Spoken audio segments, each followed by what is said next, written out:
ओम श्री गणेशाय नमः। आप सभी का हमारे YouTube चैनल पर हार्दिक स्वागत है। आइए सुने गणेश जी की पौराणिक कथाएं। साथ में सुनेंगे धन समृद्धि प्रदान करने वाली, बरकत देने वाली माता अन्नपूर्णा की कथा। प्रेम से बोले गणेश जी महाराज की जय हो। बहुत समय पहले की बात है। एक गांव में एक भाई बहन रहते थे। भाई बहुत गरीब था, पर उसकी बहन पैसे वाली थी।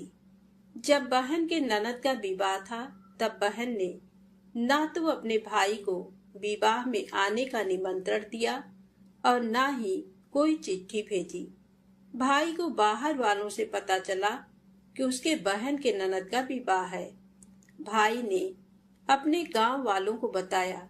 तब गांव वालों ने अपने घर से चुनरी, बिछिया और साड़ी जैसा जिनसे बन पड़ा कन्या के लिए दिया। भाई सारा सामान लेकर बहन के गांव पहुंचा। बहन के घर जाने पर बहन की देवरानी बोली, भाभी जी, आपके भाई आए हैं। बहन ने पूछा, कैसे आए हैं और क्या पहना है? तब देवरानी ने कहा, पैदल आए हैं, फटी पगड़ी, फटी धोती पहने हैं। बहन बोली, मेरे ससुर हवेली के सामने दुकान में बैठे हैं, मुझे शर्म आती है। भाई को बोलो पीछे के दरवाजे से आए। भाई के आते ही बहन ने भाई को एक कमरे में बंद कर बाहर से ताला लगा दिया। एक तरफ लड़की का विवाह हो रहा था, गाजे बाजे बज रहे थे, अतिथियों को भोजन कराया जा रहा था और दूसरी तरफ भाई को कोई भी पानी तक पूछने वाला न था। तभी भांजे की बहू को दया आई और उसने दरवाजा खोल दिया। दरवाजा खुलते ही भाई वहां से भागा। 2 दिनों के भूखे प्यासे रहने के कारण उसे चक्कर आने लगे। रास्ते में एक गणेश जी का मंदिर था, वहां जाकर गिर गया और रोते रोते गणेश भगवान को अपनी व्यथा सुनाई और बोला, हे गणेश जी महाराज, आज मेरी गरीबी के कारण से मेरी सगी बहन ने मुझे धिक्कार दिया। घर जाने पर मेरी पत्नी, मेरे बच्चे जब पूछेंगे कि विवाह से क्या मिठाई लेकर आए हैं, तो मैं क्या जवाब दूंगा? तब गणेश जी को उस पर दया आ गई और गणेश जी भगवान बोले, मेरे बगीचे से ककड़ी और तरबूज तोड़कर ले जा। तब भाई ने ककड़ी तोड़कर झोला भर लिया और अपने घर गया। घर जाते ही बच्चों ने पूछा, पिताजी, बुआ के यहाँ से हम लोगों के लिए क्या लाए हैं? झोला खोलते ही छोटे तरबूज सोने के गेंद में बदल गए। बाकी तरबूज काटे तो उनमें से हीरे मोती निकले। पत्नी बोली, आप बहन के घर से इतना कुछ क्यों लाए? आपकी बहन ने हम लोगों को बहुत ज्यादा दे दिया है। भाई ने कुछ भी जवाब नहीं दिया। गणेश भगवान की कृपा से उनके दिन बदल गए। भाई का काम धंधा जोरों से चलने लगा। धीरे धीरे गहने, कपड़े, रहने के लिए मकान बन गए। पत्नी बोली, एक बार ननद जी को बुलाकर लाओ। भाई नए कपड़े, नए जूते पहनकर रथ में बैठकर बहन को लेने गया। देवरानी बोली, भाभी जी, आपके भाई आए हैं। बहन ने पूछा, कैसे आए हैं और क्या पहना है? तब देवरानी बोली, रथ में बैठकर खूब ठाट बाट से आए हैं।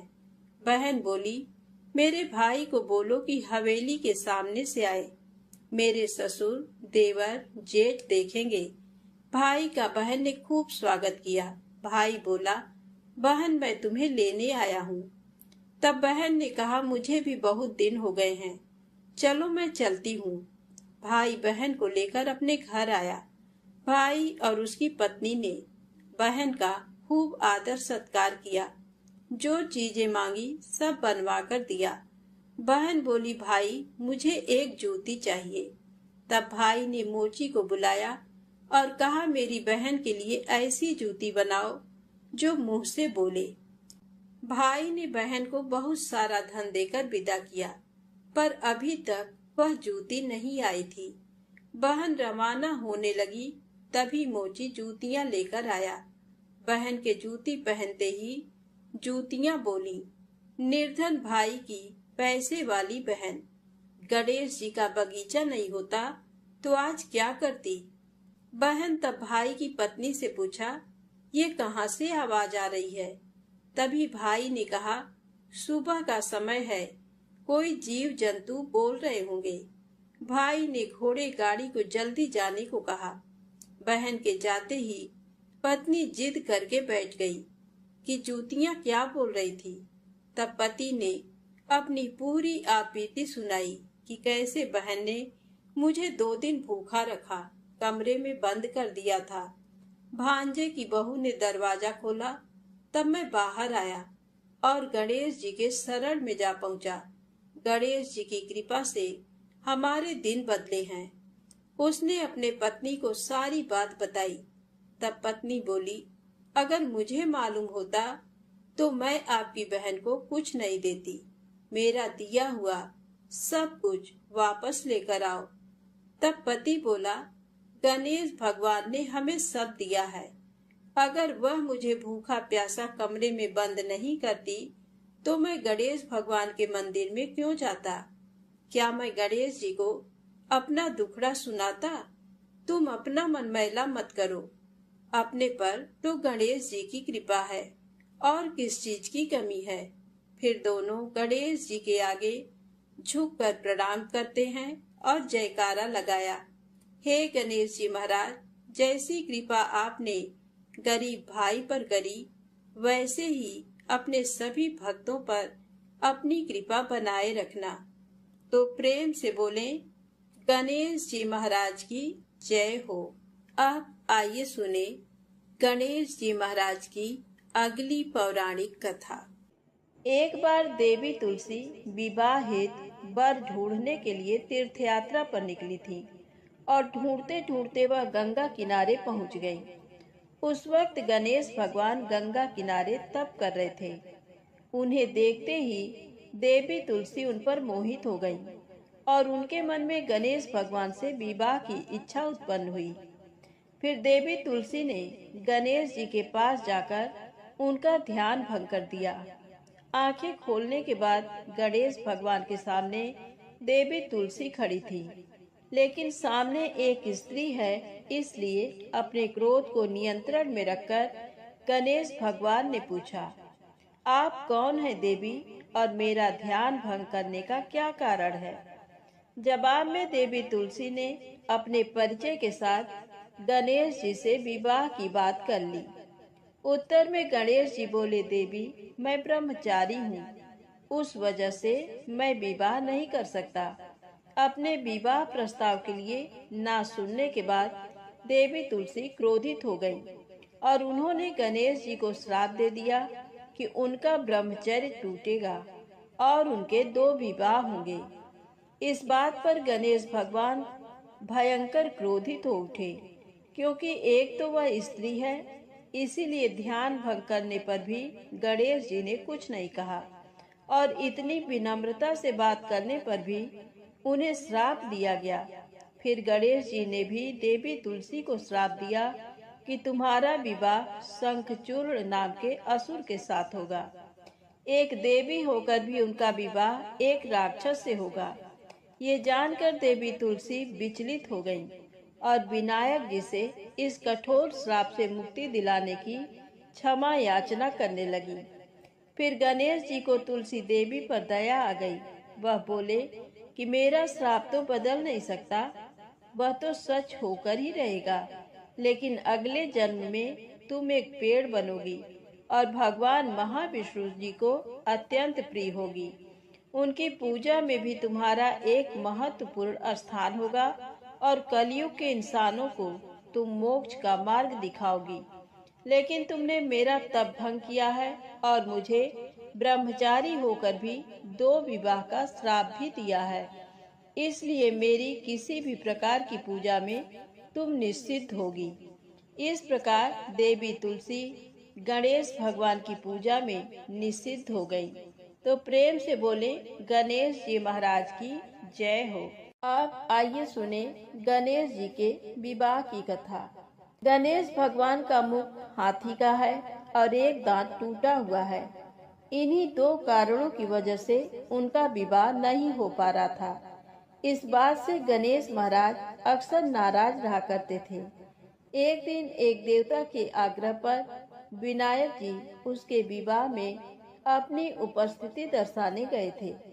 विवाह स्थल पर पहुंचने के बाद कुछ देवताओं ने मिलकर गणेश भगवान का समय पर विवाह न होने के कारण उपहास किया, जिससे गणेश जी बहुत ही अधिक नाराज हो गए।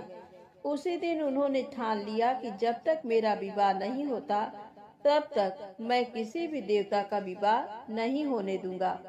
गणेश भगवान के पास विवाह और अन्य संदेश लाने का काम उनके प्रिय वाहन मूषक राज करते थे। अब मूषक राज जब भी किसी देवता के विवाह का समाचार लाते तब गणेश जी उसे आदेश देते और मूषक राज अपनी सेना के साथ जाकर उस विवाह के मंडप को गिराकर तहस नहस करते एवं बारातियों को भी भगा देते।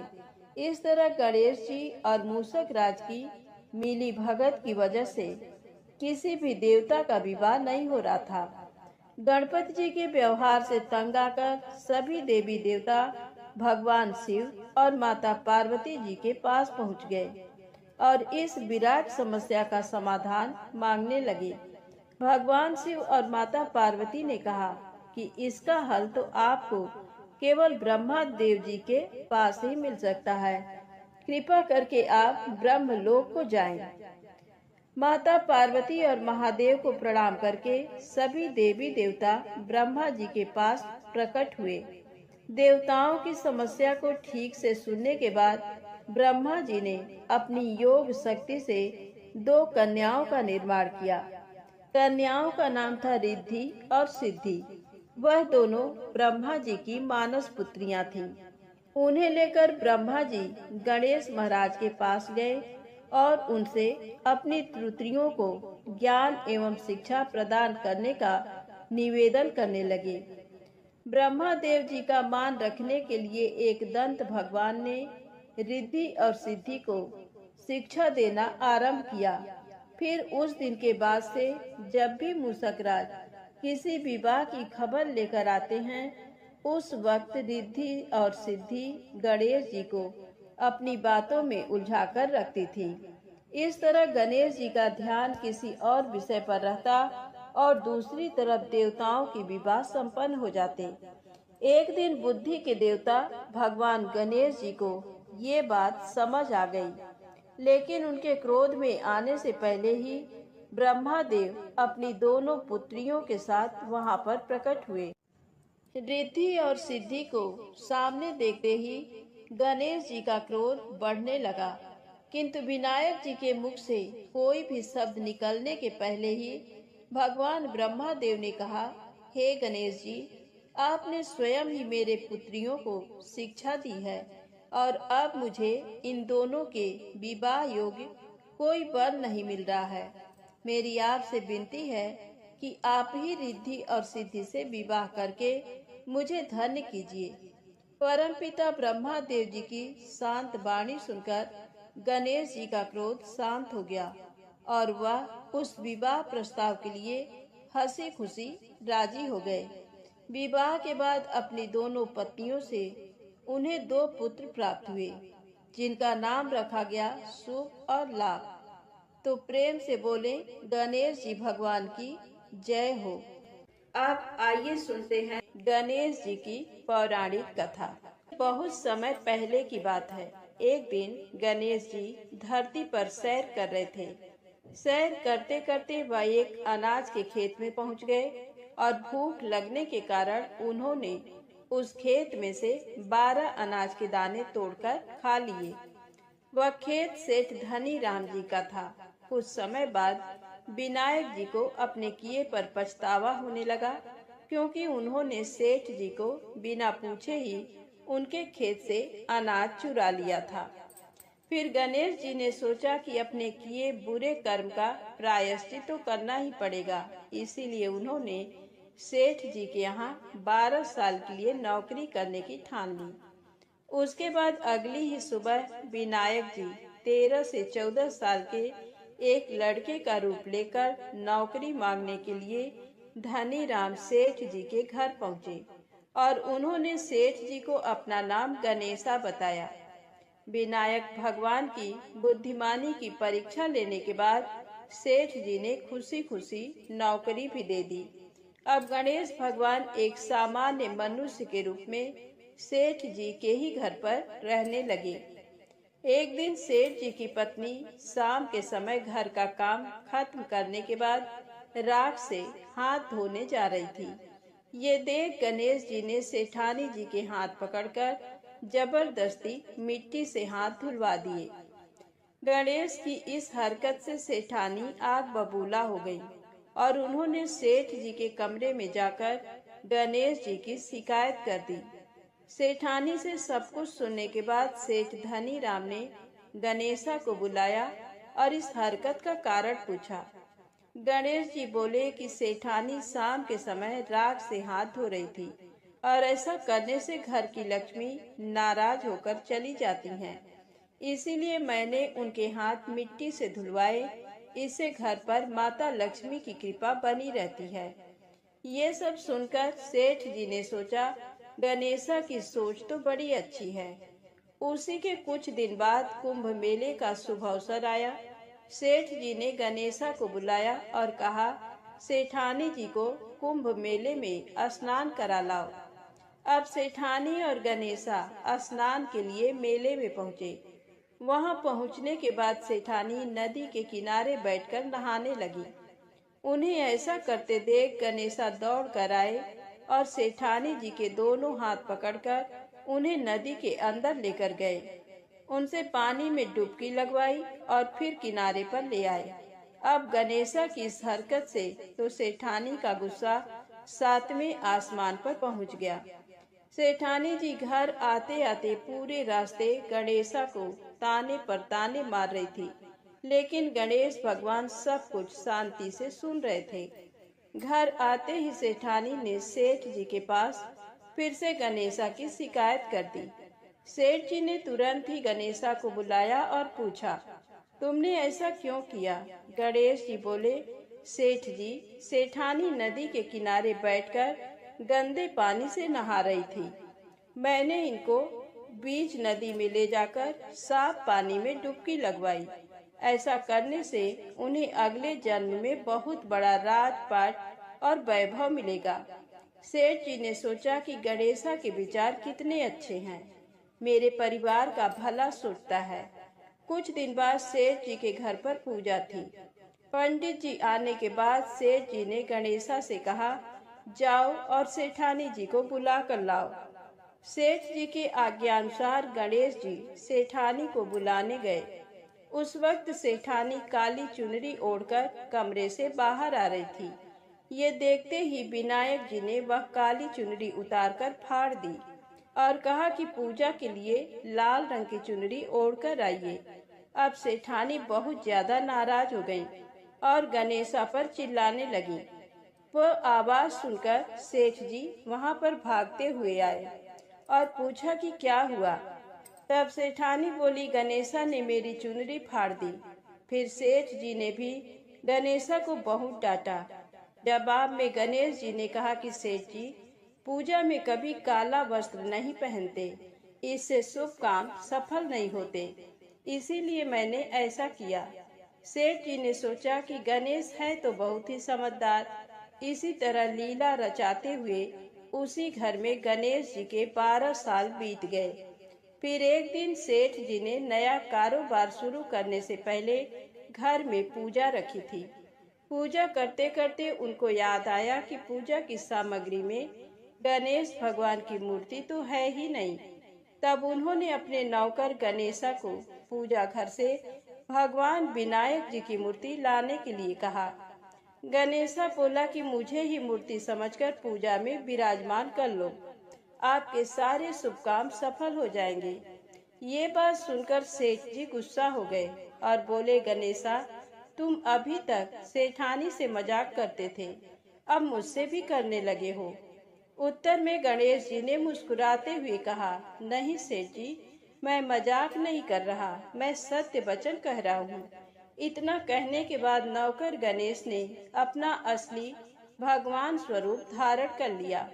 साक्षात गणेश भगवान को सामने देखते ही सेठ और सेठानी उनके चरणों में लीन हो गए और उन्होंने अपनी पूजा संपन्न कर ली। उसके पश्चात गणेश जी देखते ही देखते अंतर ध्यान हो गए। बाद में सेठ और सेठानी को बहुत पछतावा होने लगा कि स्वयं भगवान हमारे घर नौकरी कर रहे थे और हमने उनके साथ कितना बुरा व्यवहार किया, उनसे बहुत सारा काम कराया। ये सोच सोचकर दोनों दुखी होने लगे। फिर उसी रात सेठ और सेठानी के सपने में गणेश भगवान प्रकट हुए और उन्हें समझाया कि मैंने 12 साल पहले तुम्हारे खेत से 12 अनाज के दाने बिना पूछे तोड़ लिए थे और उसी कर्म का दोष दूर करने के लिए मैं 12 साल से तुम्हारे घर नौकरी कर रहा था। अगले ही दिन से सेठ जी पर गणेश भगवान की माया हो गई। उनका व्यापार दिन दोगुना और रात चौगुनी तरक्की करने लगा। धनी राम सेठ जी के जीवन की काया पलट हो गई। हे गणेश जी महाराज, जैसी माया आपने धनी राम सेठ जी पर की, वैसी ही माया इस कहानी को पढ़ने वाले और सुनने वाले हर एक व्यक्ति पर करना। कथा अधूरी हो तो इसे पूरी करना और अगर हमसे कोई गलती हो गई हो तो उसे क्षमा करना। प्रेम से बोलें, गणेश जी महाराज की जय हो। आइए सुने धन समृद्धि प्रदान करने वाली माता अन्नपूर्णा की बड़ी ही दुर्लभ कथा। प्राचीन काल की बात है। पुरुषोत्तमपुर नामक ग्राम में एक बहुत धर्मात्मा सेठ जी रहा करते थे। उनके 5 पुत्र और एक सबसे छोटी पुत्री थी और उसका नाम गौरी था। सेठ जी का भरा पूरा परिवार था। सेठ जी ने अपने सभी 5 पुत्रों का विवाह कर दिया था और जब छोटी बेटी गौरी विवाह की योगी हुई तो उन्होंने उसका विवाह एक दूसरे नगर के अपने ही समान धनी परिवार में कर दिया। अब सेठ जी की पुत्री गौरी दुल्हन बनकर जिस घर में गई, वहां उसका पति अपने माता पिता का इकलौता पुत्र था। अब गौरी बड़े ही प्रसन्नता पूर्वक अपने ससुराल में रहने लगी। गौरी बड़ी ही सदाचार, गुणवान तथा रूपवती थी। एक दिन की बात है, जब 1.25 महीना हो गया, तब सास ने गौरी को रसोई संभालने के लिए दे दिया। रसोई की सारी बातें समझा दी। गौरी अपने सासू माँ का पांव छूकर रसोई में प्रवेश करती है। तब सास ने कहा, बहू, रोज सुबह जल्दी उठकर पूजा पाठ करके रसोई में प्रवेश करना, फिर खाना बनाना। रोटी बनाते समय पहली रोटी गाय को, अंतिम रोटी कुत्ते को बनाना मत भूलना। इस प्रकार सास ने गौरी को सब कुछ समझा दिया। गौरी 4 लोगों के लिए खाना बनाती है और खाना बनाकर अपने पूरे परिवार को खिलाती है। जब अंत में खुद खाने के लिए बैठी, तब वह देखती है कि उसके लिए तो रोटी बची ही नहीं। अब क्या करे? वह चावल, दाल और सब्जी खाकर पानी पी लेती है। अब जब शाम होती है, तब गौरी ने सुबह से ज्यादा आटा लगाया और रोटी सब्जी बनाकर रख देती है। जब रात्रि में सब लोग खा लेते हैं, तो फिर से जब गौरी खाने के लिए बैठी, रोटी का डब्बा खोलती है तो उसमें एक भी रोटी नहीं थी। ये देखकर उसे बड़ा ही आश्चर्य होता है कि उसने तो सुबह से भी ज्यादा आटा लगाया था, लेकिन रोटियां बची ही नहीं। अब वह सिर्फ सब्जी खाकर पानी पीकर सो जाती है। अगले दिन फिर उसने कल से 2 गुना ज्यादा आटा लगाया और रोटियां बनाई, लेकिन फिर से उसे रोटी नहीं मिली। सभी रोटियां खत्म हो गई थी। अब उस दिन भी आधे पेट खाना खाकर ही उसे रहना पड़ा। इसी प्रकार गौरी चाहे जितना भी आटा लगाती, रोटियां उसे नहीं बचती। ये हर रोज का काम हो गया था। वह सोचने लगी, आखिर कौन नहीं चाहता कि मैं रोटियां नहीं खाऊं, मेरा पेट ना भरे। गौरी इस आस में आटा ज्यादा गूंथती थी कि किसी न किसी दिन तो उसे रोटियां मिलेंगी, किंतु ऐसा नहीं होता है। ऐसा करते करते वह बहुत कमजोर दुबली पतली हो गई। तो दोस्तों, ऐसे ही एक दिन की बात है, जब गौरी रसोई में सब्जियां काट रही थी तो गलती से चाकू से उसका हाथ कट जाता है और वह रोटियां नहीं बना पाती। तो उसकी सासू माँ ने कहा, बहू रहने दो, आज मैं रोटियां बना देती हूँ। तो गौरी ने कहा, नहीं सासू माँ, आप आटा लगा दीजिए, मैं रोटियां बना दूंगी। तो दोस्तों, उस दिन सासू माँ ने आटा लगाया और फिर बहू को दे देती है। बहू रोटियां बनाकर तैयार कर देती है। घर के सभी सदस्य रात के समय जब खाना खाने लगते हैं, सब लोग जब खाना खा लेते हैं, तब बारी आती है गौरी की। तो वह बहुत दुखी मन से खाना खाने बैठती है। वह सोचती है, आज तो सासू माँ ने आटा गूंथा है, वह भी बहुत कम। आज तो मेरे लिए रोटियां बची ही नहीं होंगी। ये सोचकर बहू मन ही मन बहुत दुखी होती है। किंतु जब वह रोटी के डब्बे को खोलती है तो उसने देखा कि उसमें 4-5 रोटियां पड़ी हैं। ये देखकर बहू बहुत खुश होती है।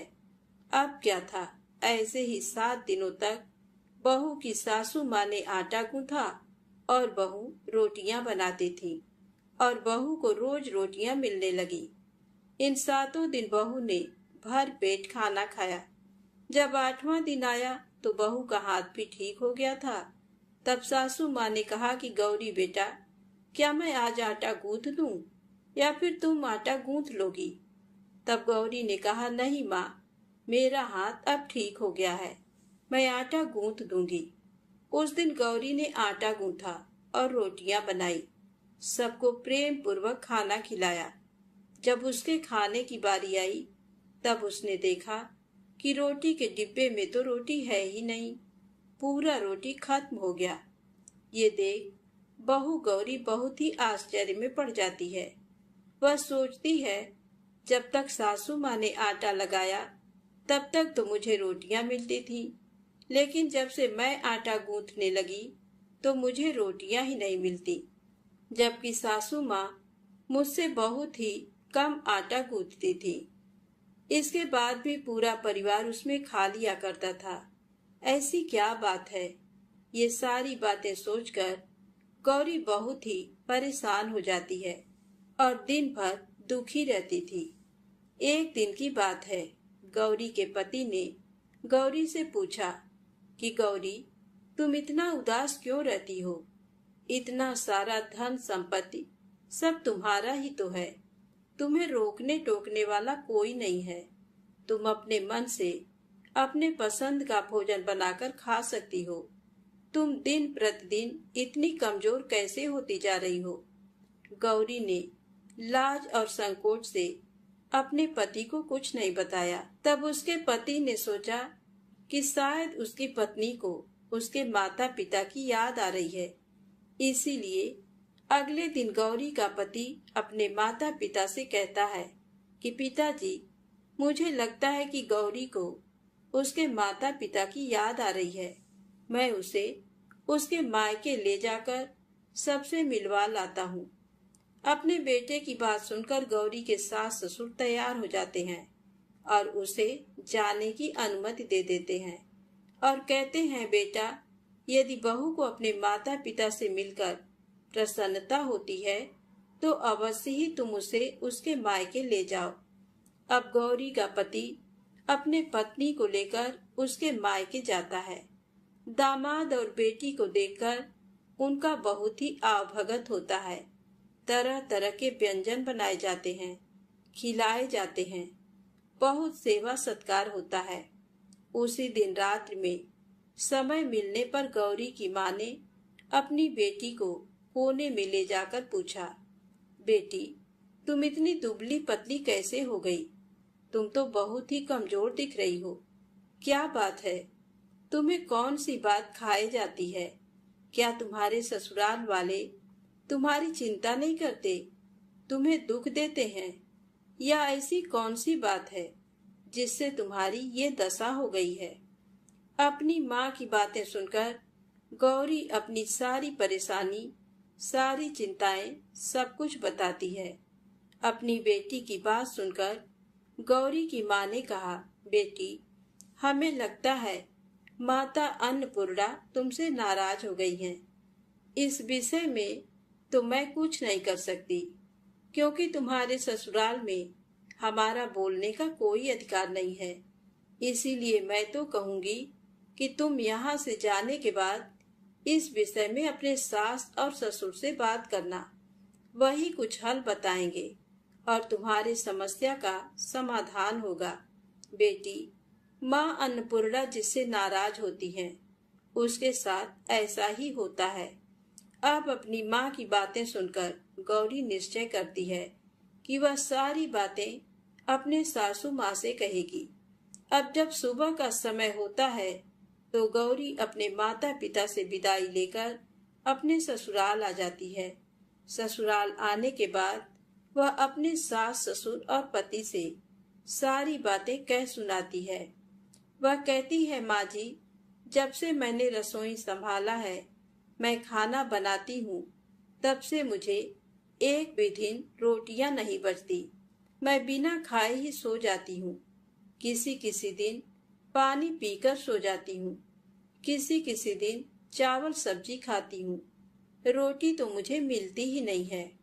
और माँ जी, आपको याद है, मेरा हाथ कटा था, तब आप उस समय आटा गूंथा करती थी, और वह भी बहुत कम।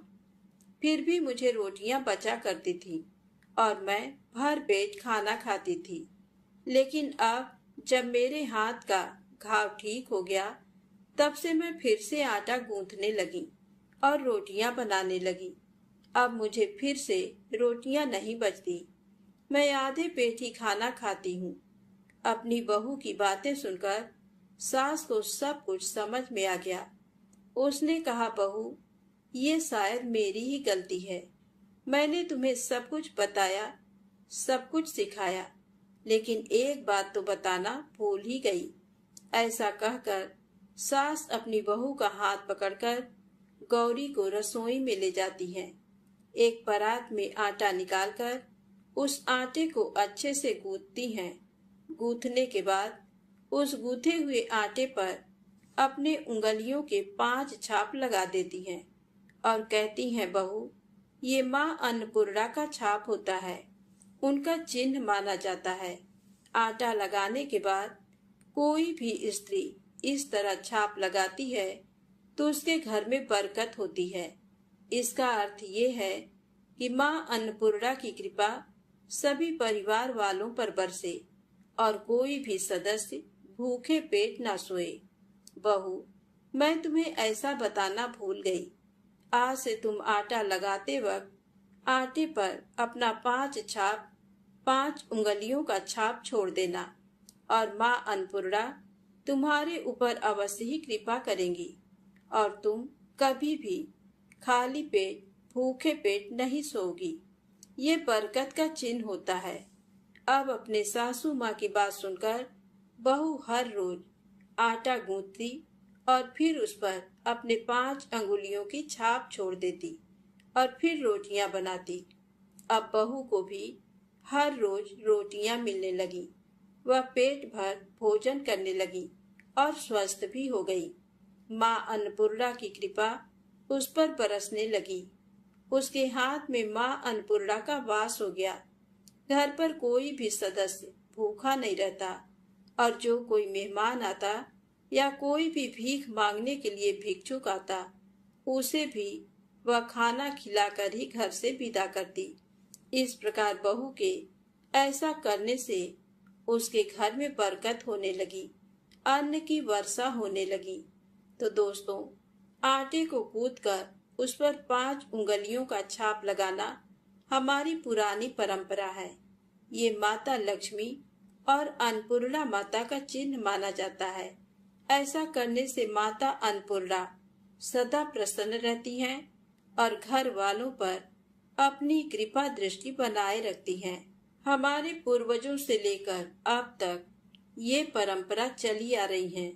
सभी माताएं बहनें अपने 5 अंगुलियों की छाप आटे पर अवश्य ही लगाती हैं और माँ अन्नपूर्णा से प्रार्थना करती हैं कि सबका पेट भरना, सबका कल्याण करना और घर में अन्न धन की वर्षा करना।